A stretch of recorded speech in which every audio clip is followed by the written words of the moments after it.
켄 블랜차드는 칭찬은 고래도 춤추게 한다는 책을 썼습니다. 이 책에서 바다에서 가장 무서운 육식동물인 범고래가 수면에서 3m나 뛰어오르는 묘기를 보여주는 비밀이 조련사의 칭찬 한마디에 있다고 했습니다. 고래도 칭찬 한마디로 용기를 얻는다면 사람은 어떻겠습니까? 그러나 다른 사람들을 격려해 주거나 칭찬은 못해 줄 망정 잊지도 않은 사실을 말하여 사람을 곤경에 빠뜨리는 이들도 있습니다. 출애굽기 20장 16절에서 8번째 계명은 내 이웃에 대하여 거짓 증거하지 말라고 합니다. 험담이나 거짓 증언으로 인해 인격이 손상되고 명성에 흠이 가게 됩니다. 그러나 모든 사실이 드러나게 될 때 스스로 비열한 사람이 되고 신용 없는 사람이 되고 맙니다. 용기와 희망을 주는 말로 연약한 사람을 도울 때 하나님께서 영광을 받으십니다. 10계명의 마지막 10번째 계명은 출애굽기 20장 17절에서 내 이웃의 집을 탐내지 말라. 내 이웃의 아내나 그의 남종이나 그의 여종이나 그의 소나 그의 나귀나 무릇 내 이웃의 소유를 탐내지 말라고 명합니다. 탐내지 말라는 말씀은 남에게 속한 것들을 탐내지 않도록 모든 것을 공급해 주시되 가장 좋은 것을 주시겠다는 약속의 말씀입니다. 내게 주신 아내는 나의 인격과 품성과 나의 구원을 이룬 일에 가장 합당한 아내입니다. 내게 주신 소유는 가장 좋은 것을 아낌없이 주시는 하나님께서 나의 필요와 능력에 맞게 허락하신 축복입니다. 남이 가지고 있는 것을 탐낼 필요가 없는데 탐낸다면 가장 좋은 것을 주시는 하나님을 신뢰하지 못하는 불신이며 하나님보다 남의 소유를 더 사랑하는 우상 숭배입니다. 하나님의 모든 말씀으로 사시기 바랍니다. 하나님께 구할 일이 있어 기도드릴 때 하나님의 뜻이 무엇인지 궁금합니다. 때로는 우리가 원하는 바로 그대로 즉시 응답을 하시다가도 전혀 못 들은 채 하실 때는 애가 탑니다. 어떤 경우에는 안 들어주시는 것 같아 하나님의 뜻이 아닌가 하고 기도를 중단하면 그때 들어주시기도 합니다. 한 가지 확실한 사실은 우리가 원하는 때에 우리가 원하는 것을 우리가 원하는 대로 주시지 않으신다는 사실입니다. 우리의 모든 사정을 가장 잘 아시는 하나님께서는 하나님의 시간에 우리에게 가장 유익한 것을 하나님의 뜻대로 주십니다. 시편 37편 4절입니다. 또 여호와를 기뻐하라. 그가 네 마음의 소원을 내게 이루어 주시리로다라고 약속하셨습니다. 하나님을 신뢰하고 기다리며 기뻐하기만 하면 됩니다. 하나님의 모든 말씀으로 사시기 바랍니다. 해외 출장을 다닐 때는 거의 항상 혼자 다닙니다. 외국 공항에 혼자 내려 안내자 없이 목적지까지 찾아갈 때도 있습니다. 언어가 통하지 않을 때는 두렵기만 합니다.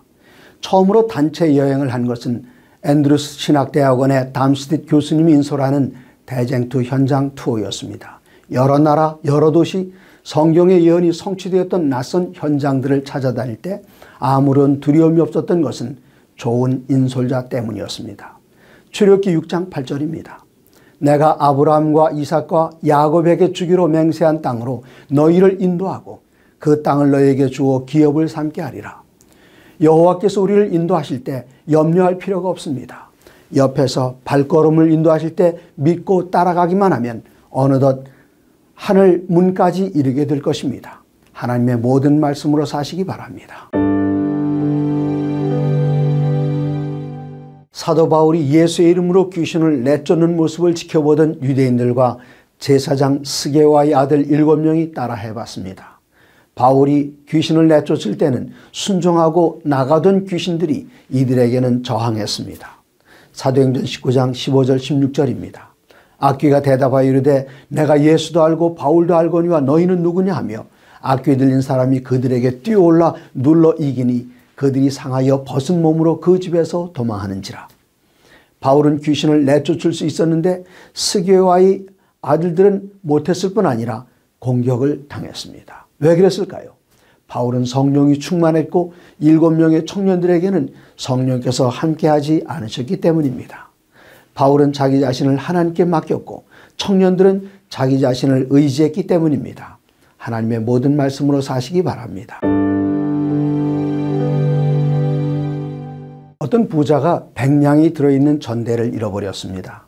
전대를 찾아주는 이에게 20냥을 사려야겠다고 광고했을 때 어떤 사람이 100냥이 들어있는 전대를 갖고 왔습니다. 전대를 보자 마음이 바뀌었습니다. 전대에는 120냥이 있었는데 사례비를 드린다는 광고를 보고 20냥을 미리 챙기셨군요. 서로의 주장이 엇갈리자 두 사람이 원님을 찾아갔습니다.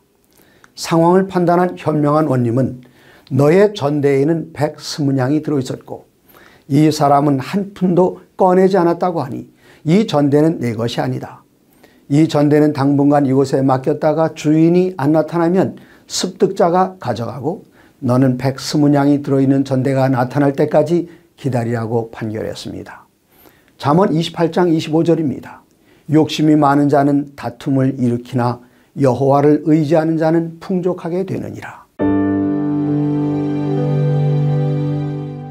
세종대왕 시절 병조 판서를 지낸 윤회가 어렸을 때였습니다. 시골길을 가다가 해가 저물어 부잣집에 들어가 하룻밤 재워줄 것을 청했지만 거절을 당하고 그 집 처마 밑에 누웠습니다. 주인집 아들이 커다란 진주를 갖고 놀다가 떨어뜨린 것을 거위가 집어삼켰습니다. 집주인은 윤회가 훔쳐갔다며 밧줄에 묶었습니다. 윤회는 관가에 끌고 가기 전에 거위를 함께 묶어달라고 했습니다. 다음 날 아침 거위의 배설물 속에서 진주가 나왔습니다. 왜 진작 말하지 아니하냐는 질문에 어젯밤에 거위가 삼켰다고 말하면 거위를 잡지 않았겠냐고 대답했습니다. 거위를 살리기 위해 밤새도록 윤회는 묶여 있었습니다. 잠언 12장 10절입니다. 의인은 자기의 가축의 생명을 돌보나 악인의 긍휼은 잔인이라고 했습니다. 하나님의 모든 말씀으로 사시기 바랍니다.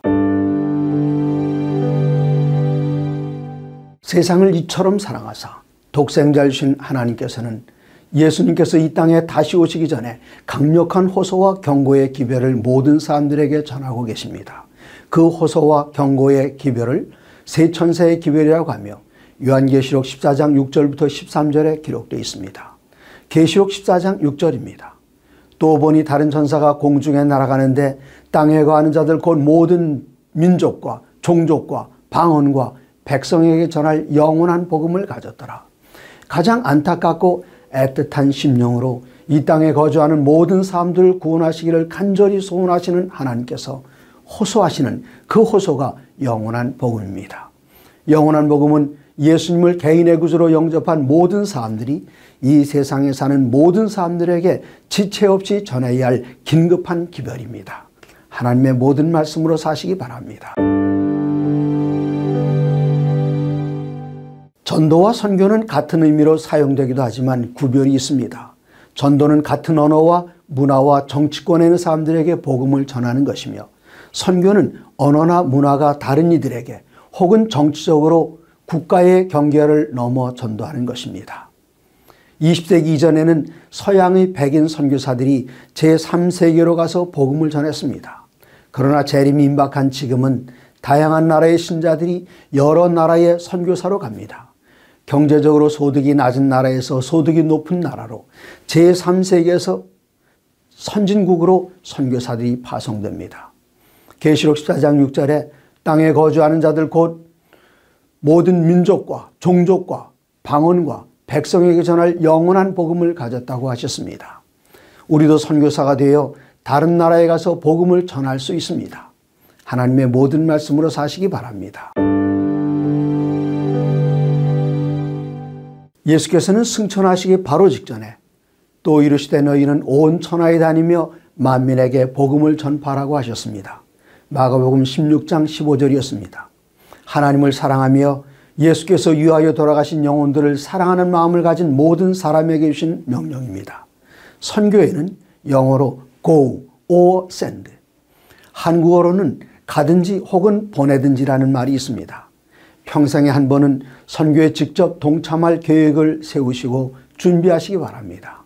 그러나 건강에 문제가 있거나 시간을 낼 수 없다면 보내는 일은 누구나 할 수 있습니다. 선교사 파송을 위해 재정적으로 도울 수 있고 선교지로 가는 선교사들을 위해 기도로 후원할 수 있으며 편지나 이메일, 카톡, 선교사들의 보고에 댓글 달기로 지원할 수 있습니다. 선교사들이 힘을 얻을 것입니다. 하나님의 모든 말씀으로 사시기 바랍니다.